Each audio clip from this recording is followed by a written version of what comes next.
Y recibimos ahora a Carlos Bravo del Centro Excursionista de Ribaborza, que nos habla de una excursión a la ermita de Santa Lucía en el municipio de Perarrúa, pero muy próxima a Las Ventas en el de Graus. Una curiosa historia de la que nos habla Carlos Bravo en esta propuesta de salida para hoy.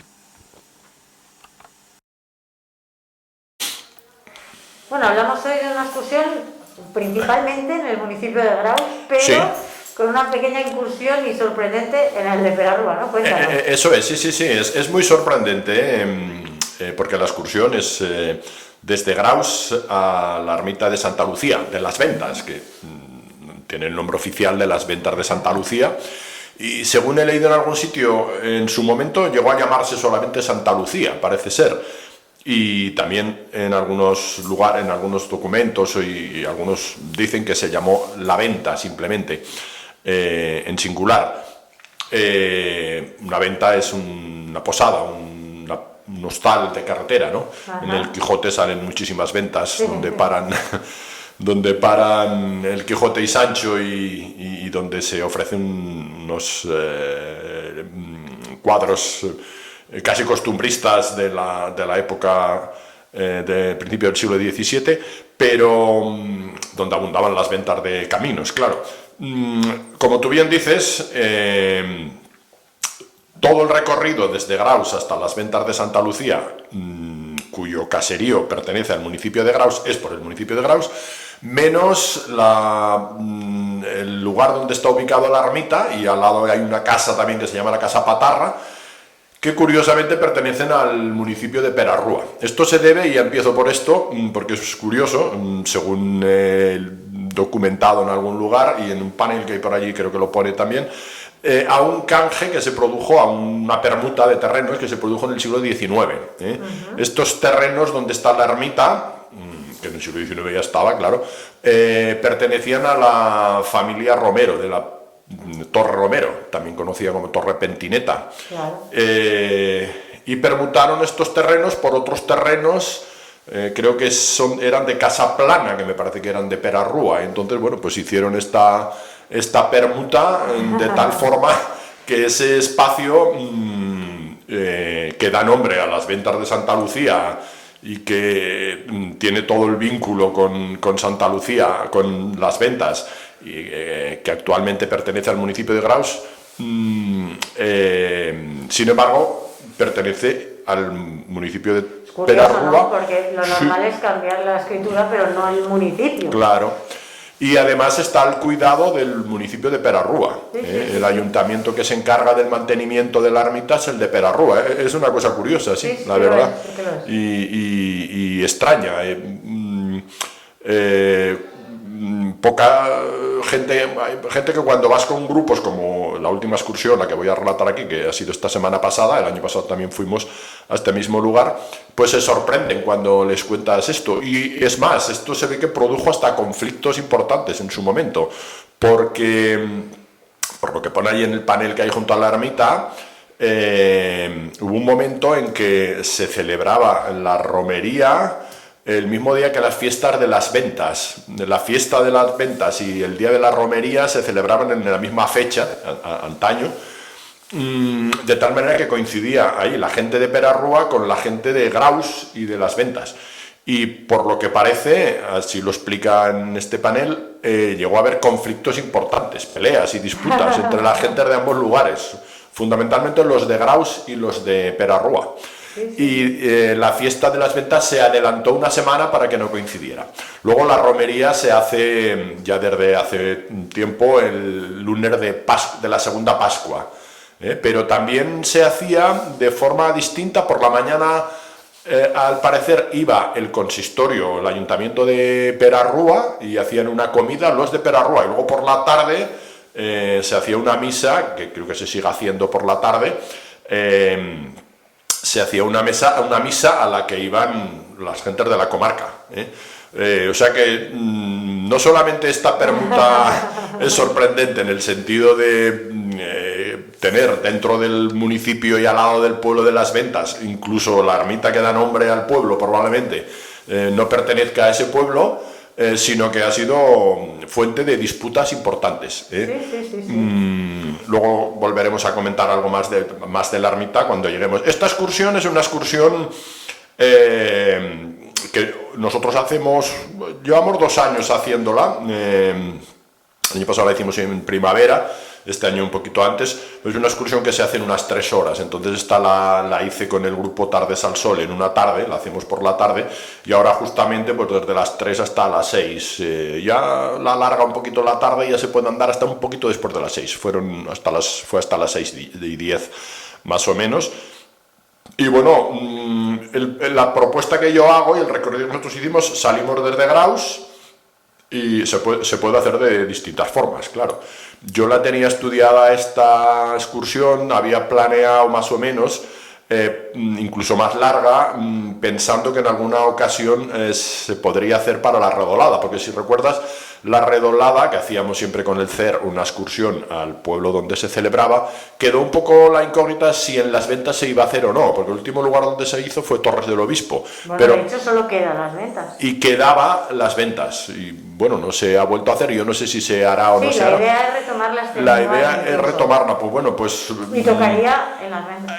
Haríamos una excursión que probablemente fuera esta o incluso dando un poquito más de vuelta, porque claro, Las Ventas, si vas por la carretera, vas muy cerca, está muy cerca, se puede hacer un poquito más de vuelta, que sería lo que haríamos si se hace con el CER, si se hace este año puede celebrar la Redolada, claro, es verdad. Que sí. Es el único pueblo que queda, que es la V, que cierra el... Además se comentó en uno de los últimos plenos incluso. Vale, ¿ves? Pues ves, yo eso no lo sabía, yo digo, no sé si se va a hacer ya o no se va a hacer. Además, por lo menos esta última seguro un poco para cerrar el ciclo. Claro, sí, porque es el único pueblo que queda. Se hizo en pueblos más pequeños incluso. Sí, bueno, se ha seguido un estricto orden alfabético. Un orden alfabético, se empezó por Aguinalíu y el último porque el artículo no se utilizaba, claro. Ya pasó, pues por ejemplo, en el Soler o en algún otro, y el que queda es la V de Las Ventas, que cierra, es el último de la lista alfabética. Así que igual te sirve ya de... Sí, probablemente se quede corta, porque 3 horas ida y vuelta, y nosotros hacemos la ida con el CER y luego la vuelta, algunos volvemos andando, hay gente que se queda a las comidas, pero hay que calcularlo un poco para la vuelta y eso ya habrá que hablar en su momento con los organizadores, porque a veces hay algún almuerzo, alguna recepción a los excursionistas y ya habría que ver qué horario es el que nos conviene a todos cuando se haga, si se hace, que ojalá. Bueno, pues esta excursión salimos de Graus y lo que hacemos es... desde la Glorieta Joaquín Costa, junto al Monumento a Costa, donde siempre nos juntamos, vamos andando, cruzamos el puente de Capella, carretera no tocamos prácticamente, lo mínimo posible. Cruzamos el puente de Capella, nos vamos por la calle Serreta, subimos hacia el centro de inseminación de cerdos, y el barrio de hacia el barrio de Coscolla, dejamos el barrio de Coscolla a la derecha, vamos hacia el centro de inseminación de cerdos y allí cuando se acaba el camino encementado con cemento, entramos en el camino de Favardo, esta primera parte que tiene las paredes de piedras a ambos lados, que estuvieron haciendo algún curso también creo que estuvieron ahí haciendo prácticas de algún curso de construcciones de paredes de piedra seca. Se sigue por ese camino muy conocido por la gente de Graus, llega a la carretera que va desde la que va a Capella a la que va a Benasque, las dos son autonómicas, ¿verdad? Pero este enlace que hay por el polígono industrial se cruza ahí la carretera junto a donde están la cantera de Gascón y al otro lado la casa de uno de los hermanos Ciutat. Y ya se cruza la carretera en ese punto y se sigue por el camino que va hacia Favardo. Se deja a la derecha un cercado donde suele haber vacas de Ciutat. Ahí a la izquierda hay un caminito, pues seguimos rectos. Se deja a la izquierda la caseta de Tomás, como la conocemos. Se llega a otra pista, que si vas hacia abajo vas hacia la Torre Valentín y hacia el centro de Trufícola, pero nosotros no, seguimos hacia arriba y hacia el Cerro de Favardo, pero en este caso el año pasado la hicimos subiendo hasta arriba de todo del Cerro de Favardo y bajando luego hasta Torre de Sera. En este caso, antes de empezar la subida al Cerro de Favardo hay un desvío a la izquierda y fuimos por allí. En realidad he comparado las dos excursiones y hay 1 kilómetro menos en la que hicimos el otro día que con respecto a la que a la distancia que hay si vas por arriba de todo el cerro, o sea que la diferencia es poco más de 1 kilómetro. Pero cuando vas ajustado de tiempo y un poquito más de desnivel, lo cual el tiempo sí que lo incrementa un poco más, pues depende de lo que uno quiera hacer, puede ir por un sitio o por el otro. Nosotros en este caso fuimos ya ahí por la izquierda, hay un poquitín de una ligera subida y luego ya hay una bajada, se pasa por un tramo que suele estar embarrado, pero en este caso no lo estaba, un pequeño bosquecillo con muy alfombrado de hojas, y al momento ya se llega a Torre de Sera. Nosotros dejamos Torre de Sera o Torro de Sera, como decimos aquí, Torre de Sera, en singular, Torre de Sera, a la izquierda, lo dejamos para entrar en el pueblo a la vuelta.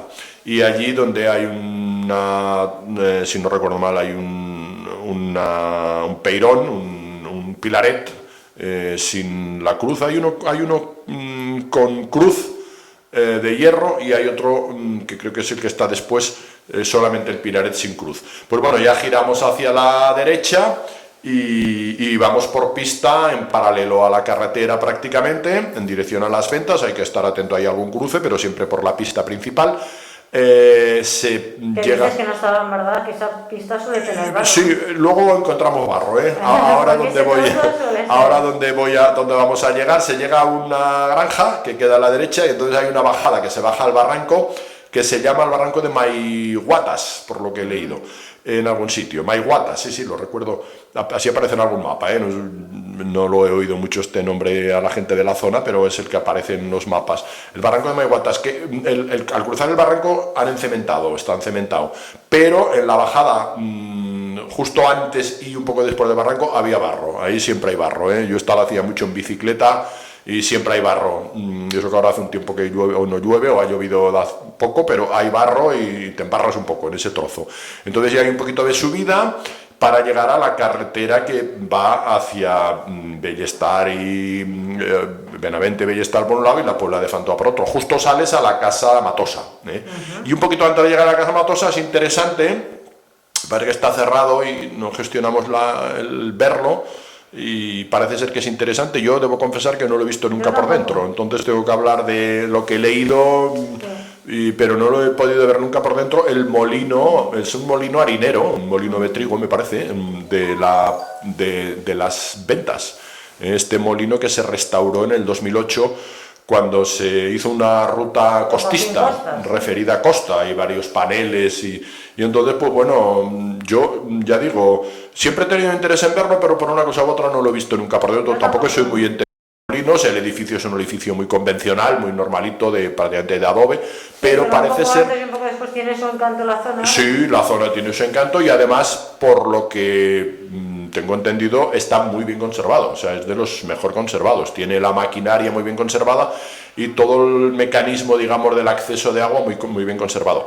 Y bueno, está también relacionado con porque el agua no es la de este barranco, sino que es la del Ésera, a través de la acequia de Santa Lucía o la acequia se llama también la acequia de Vidal, me parece, la acequia de Vidal o la acequia de Santa Lucía, cuyo promotor de la construcción de la acequia originaria fue el famoso Ramón Valdellau Mosén Acequias, nacido en Torre de Sera y fallecido, parece ser, en Torrobato y posiblemente enterrado en Torrobato, pero nunca hemos podido encontrar ninguna lápida ni ninguna inscripción que permita saber dónde está enterrado. Suponemos que está en ese cementerio de Torrobato.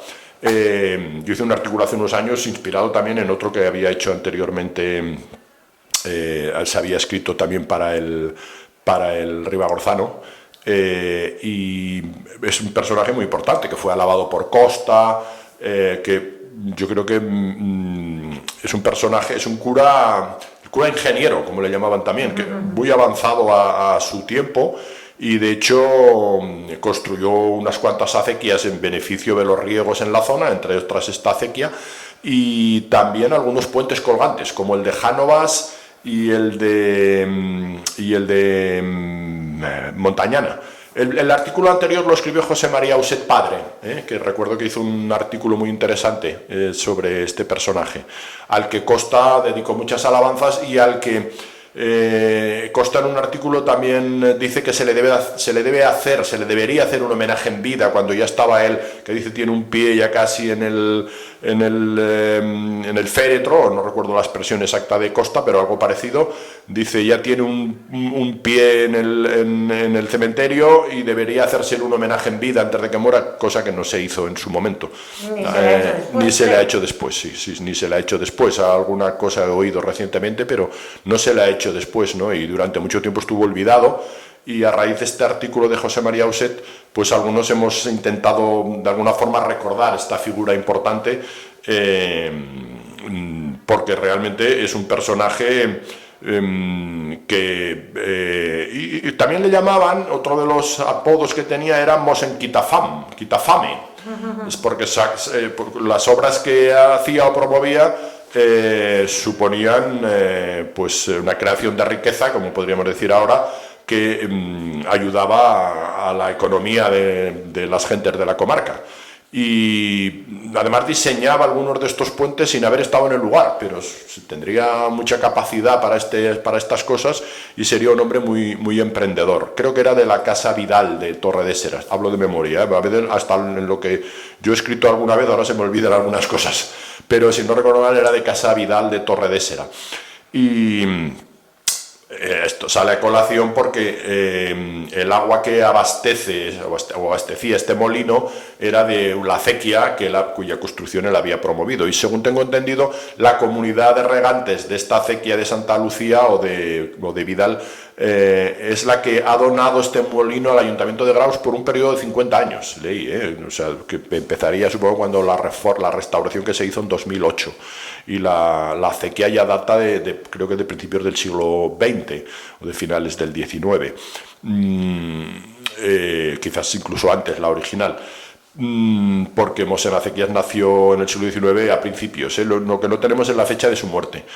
Bueno, pues eso en lo que se refiere a este molino, que ya digo, se pasa por el lado, pero no vimos ni hemos podido ver, al menos yo no lo he podido ver nunca por dentro, pero que al parecer conserva muy bien la maquinaria. Era un molino de estos que llaman de cubo, porque son estos molinos que son un poco más complejos de funcionamiento porque el caudal es variable, al parecer, no es un caudal fijo el que lo abastece, sino que es variable, entonces la maquinaria se adapta, creo, al tipo a la cantidad de caudal que recibe. Ahí llegamos ya a la Casa Matosa, que es la casa de las ventas que está al lado, subiendo a Benasque, al lado derecho de la carretera, se pasa por el lado de Casa Matosa, se cruza la carretera de la Puebla Fantova o de Benavén y Bellestar, y allí enfrente está Casa Patarra, donde esta vez, bueno, había un perro, un gato, pero no vimos a los habitantes, que son muy amables siempre. El año pasado, por ejemplo, nos dejaron la llave de la ermita porque no sabíamos abrirla, y luego vimos que se podía abrir, y que de hecho lo pone ahora, hay un cartelito que pone que se puede abrir. Y justo encima de la casa está la ermita de Santa Lucía, que es una ermita, claro, algunos de los que partieron de, ostras, esto es una ermita muy grande porque es el edificio muy grande, claro. Hay que pensar que el edificio alberga la iglesia, que más casi que una ermita, es una iglesia, y la casa del ermitaño, que es la mitad del edificio es la casa del ermitaño. Pero se ve una mole. Se ve una mole grande, claro, sí, es un edificio grande, absolutamente, y bastante bien conservado. Por el Ayuntamiento de Perarrúa. Por el Ayuntamiento de Perarrúa, sí. Sí, lo que hemos comentado antes. Se va de romería el lunes de Pascua Yo creo recordar que hace unos años, incluso en Grau se cerraban las tiendas la tarde que se iba hace a no la ermita. muchos años. No, yo lo recuerdo, o sea que... Yo con la tele hemos ido a grabar esa romería por la tarde y se hacía ahí... Es que se hacía de tarde la misa por la tarde, yo creo que se sigue haciendo a las 8 de la tarde, me parece, era la hora que se hacía, o a lo mejor un poco antes, pero esto ya, la segunda Pascua depende, pero siempre cae abril o mayo ya, porque no sé, es varias semanas después de la primera, cuya ubicación en el calendario es variable, pero es primavera, vaya, es en primavera, que el día ya es largo. Yo creo que se hacía la misa y yo esto lo creo recordarlo, que se cerraban los comercios en Graus para que la gente fuera, o sea que se deduce que ha habido siempre mucha vinculación y mucha devoción a Santa Lucía, por parte también no solo de las ventas, sino de los pueblos de alrededor y bastante del propio Graus. Curiosamente, la romería no se celebra el día de Santa Lucía, que hay que entender que Santa Lucía también tiene mucha vinculación a Graus porque es la segunda feria importante, ¿no? Está la de mayo también, pero la segunda feria importante después de San Miguel era la de Santa Lucía, el 13 de diciembre. Fecha en la que al parecer también se celebra una misa en la ermita, pero menos concurrida, porque la romería no es el 13 de diciembre, sino que es la Pascua de Pentecostés, se llama, ¿no? La segunda Pascua, el lunes de la segunda Pascua.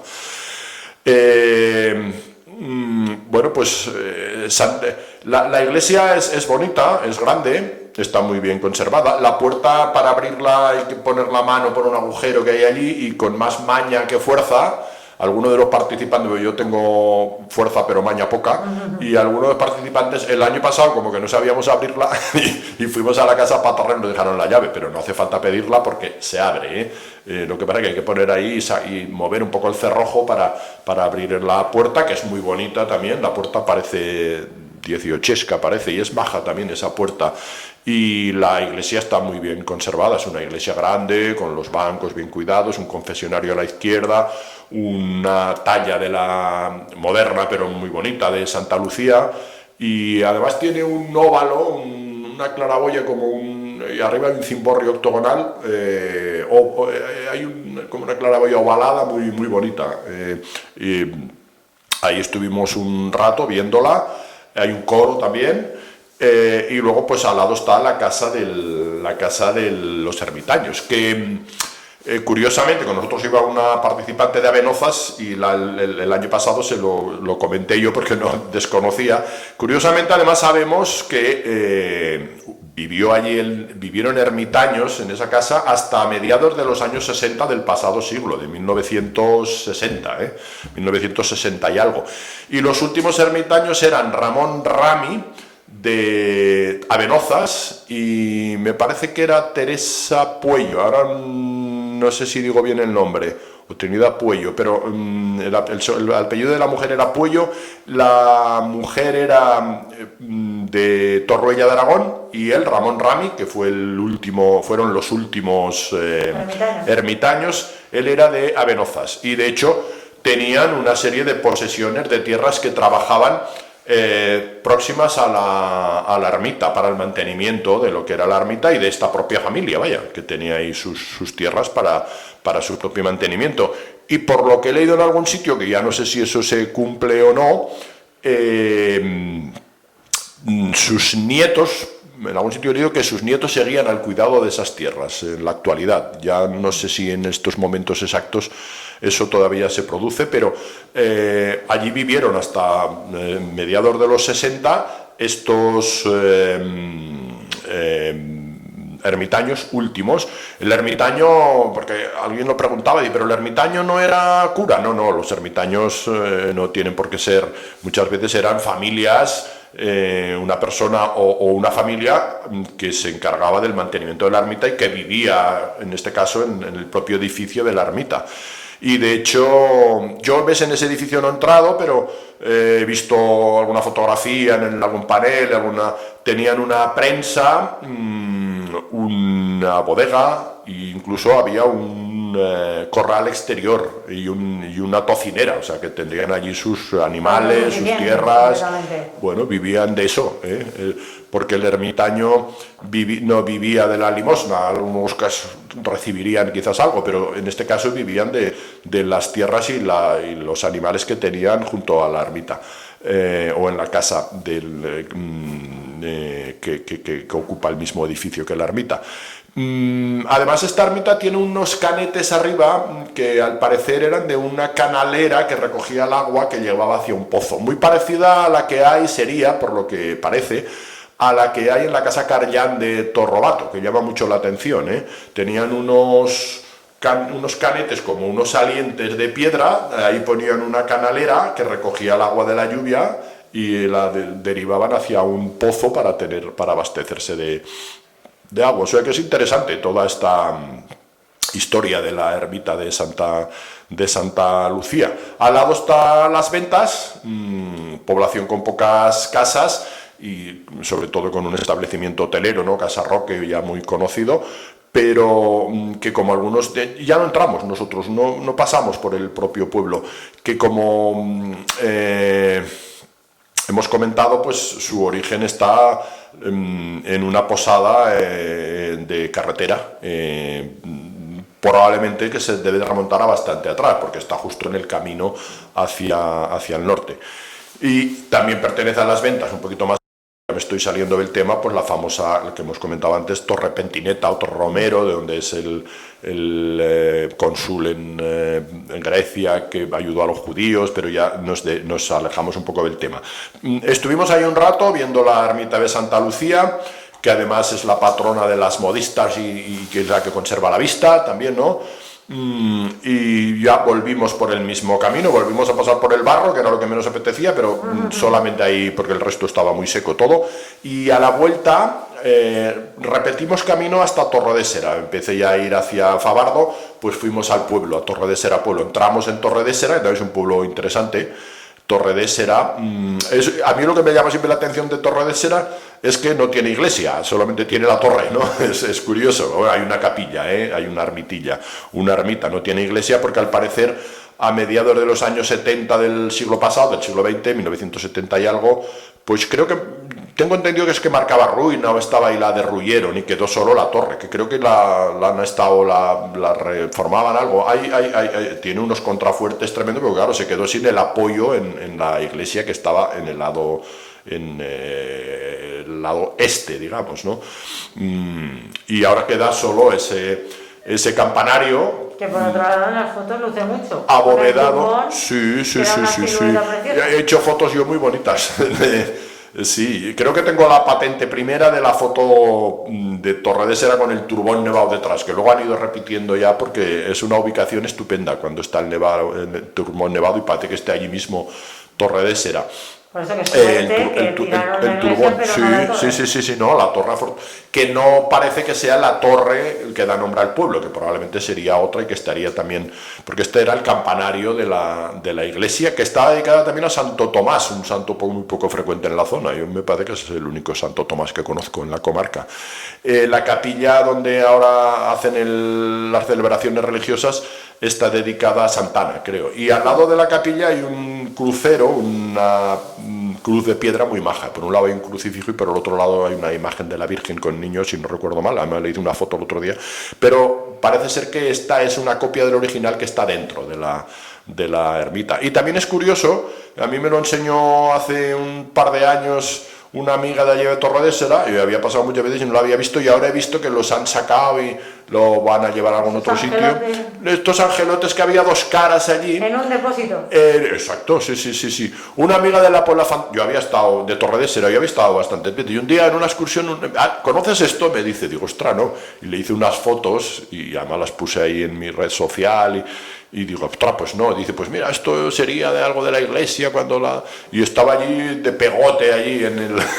Pues lleva y leí el otro día a otro nivel. Que alguien de allí del pueblo, Portella me parece, los sacó y supongo que tendrán... A instancia de Paco Martí. De Paco Martí, lo vi algo en su página, porque claro, a mí ya me llamó la atención y lo puse también en mi Facebook y en algo que estuvieran allí estos, que nunca me había dado cuenta, la verdad, pero y el otro día se lo intenté enseñar al grupo con el que iba y luego caí, digo, ostras, que los han sacado, y estaba yo buscándolos y digo, no los encuentro, y los han sacado y a ver qué, no sé qué destino, por suerte ahí no está. no sé qué destino le dan. Bueno, ya llevarían allí, pues bueno, desde los años 70 me imagino, llevarían allí, quedaba hasta curioso porque parecían las caras de Vélez o algo así, que había salido ahí algún angelote. Sí, es curioso. Pasamos por Torredésera.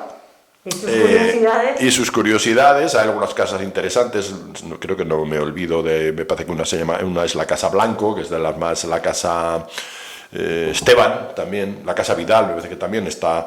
Hay una de turismo rural también al lado de la iglesia, así de color rojo, de alguien de Graus. Bueno, esa es la Casa Vidal, me parece que era. Si no me confundo, porque a veces me lío, pero bueno, la otra es la Casa Blanco, sí, y la otra es Casa Esteban, quizás las más conocidas. Y abajo cuando sales, que cruzamos el pueblo, que tiene una estructura así muy medieval, y es un pueblo calle, en la bajada, al final, ya cuando llegas a la carretera, a la izquierda también queda la fuente. Hay una fuente allí con un caño que emana ahí entre el verdete de un poquito de musgo allí, de esa fuente. Ahí ya lo que hicimos fue, porque siempre intentamos evitar la carretera, ya estaba atardeciendo, vas un poquito por la carretera, la cruzas y ya te metes por un camino que está bastante bien, aunque hay que pasar 2 o 3 como barrancos, desagües por debajo de los chalets. Ajá. Pasando por debajo de los chalets, sí, está el camino perfectamente marcado, cada vez mejor. No tiene problema, lo que pasa es que hay 2 o 3 sitios donde si baja un poquito más de agua, pero hay alguna piedra, pero se pasa bien. 3 puntos por debajo de los chalets, en paralelo a la carretera, pasas por Miami. Venían unos chicos de Benavarre con el grupo y digo, y ahora vamos a pasar por Miami, se quedan así mirando. Digo, bueno, aquí en Graus ya sabes, tenemos paseo marítimo, tenemos Miami, tenemos de todo, no hay problema. Sí, Miami, no tenemos que es el límite, el sitio de baño ahí, y luego ya se sale al puente de la Lanera, sobre el Ésera, y vas en paralelo al Ésera y por la margen izquierda, y ya cruzas la carretera porque ya no tienes que cruzar el puente, ya sales en la parte oriental del puente, ya en el lado de Benasque, digamos, y allí ya, bordeando el chalet de Aurora, o de Don Andrés, como se le sigue llamando en Graus, ¿no?, por el nombre de su padre, y pasando por el paintball, que no sé si está en uso todavía, pero hay una buena instalación así, allí, ¿cómo es? El paintball será la bola de pintura, ¿no? La bala de pintura, bala, en este caso bola, pero casi bala, ¿no? Porque me parece que hacen bolas que utilizan como que se disparan de pintura, no he jugado nunca, pero un día pasé y vi a alguien por ahí la única vez. Y ya se sale a lo que llamábamos, y se sigue llamando la bóvila, que yo me acuerdo cuando yo iba al instituto aquí en Graus, había un chico que iba al instituto que le llamábamos todos bóvila, que si no recuerdo mal vivían allí, donde hacían los ladrillos y las tejas y la bóvila. Y ya desde allí, pues por el camino donde está la granja de Angulo a la izquierda y en paralelo otra vez, pero ya no por la carretera, ya por la margen izquierda del río Ésera, pues ya volvimos a salir a la calle Serreta y cerramos el círculo. Cerramos la excursión y en cierta manera el círculo, sí. Nos salieron 12 kilómetros, un poquito más, 12 kilómetros 200 metros. Y en el otro recorrido por arriba, pues 13 kilómetros 200, un kilómetro más. Un desnivel de 154 metros, o sea, es muy llana, la excursión es muy llana. Y luego nos costó 3 horas, un poquito más de 3 horas. Desde las 3 salimos a las 3 y volvimos a las 6 y 5, 6 y 10. Un poco más de 3 horas, con una parada más breve que la del año pasado. El año pasado fuimos en primavera y nos tumbamos ahí al lado de la ermita, y recuerdo que alguna de las participantes hasta se echó una siesta allí porque se estaba muy bien. Ahora ya era la tarde un poquito más larga.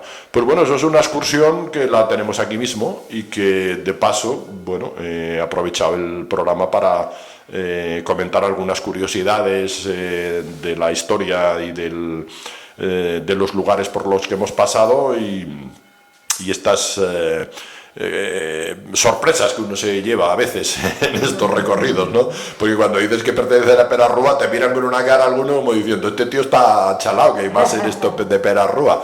Y sí, es de Perarrúa, no cabe duda. Y la Casa Patarra también. Estas curiosidades que son producto de, bueno, en aquel momento se hizo una permuta, un canje de terrenos y cayó del lado de Perarrúa la ermita de las Ventas de Santa Lucía. Pues eso es todo. Comentar también, para terminar, aunque ya el programa, cuando salga el programa ya estaremos en ello, pero la semana que viene ya la comentaremos aquí, que la primera actividad de este año del Centro Excursionista Ribagorza va a ser una excursión nocturna de raquetas de nieve desde Llanos del Hospital hasta la Reinclusa. Saldremos de Graus, si todo va bien, habremos salido de Graus a las 4:30 cuando salga esta misión prácticamente, y la idea es subir a la Reinclusa, subir con las raquetas. No es luna llena plena, pero sí casi plenilunio, y por lo tanto tendremos más luz. Esperemos que no haga mucho frío, y ya no digo la gente que se apunte, porque cuando salga ya se habrá tenido que apuntar, pero la gente que se apunte pues que sepa que hay que ir con ropa de abrigo, algún frontal, y los que no tengan raquetas las alquilan también en los llanos, y si todo va bien nos comeremos unos huevos fritos en la Reinclusa. La semana que viene ya la contaré aquí, tal como nos ha ido. Perfecto. Y eso es todo. Ya felicitar el año, porque me parece que es el primer programa que hacemos este año. La semana pasada no tuvimos programa. Felicitar el 2022 a los espectadores de Graus o de Graus Televisión, y esperar que este año podamos ir contando excursiones dentro de una progresiva normalidad, que sigue resistiéndose un poco. Esperemos que lleguemos pronto que tarde. Muchísimas gracias. A ti. Y feliz año a ti también. A ti también, Elena.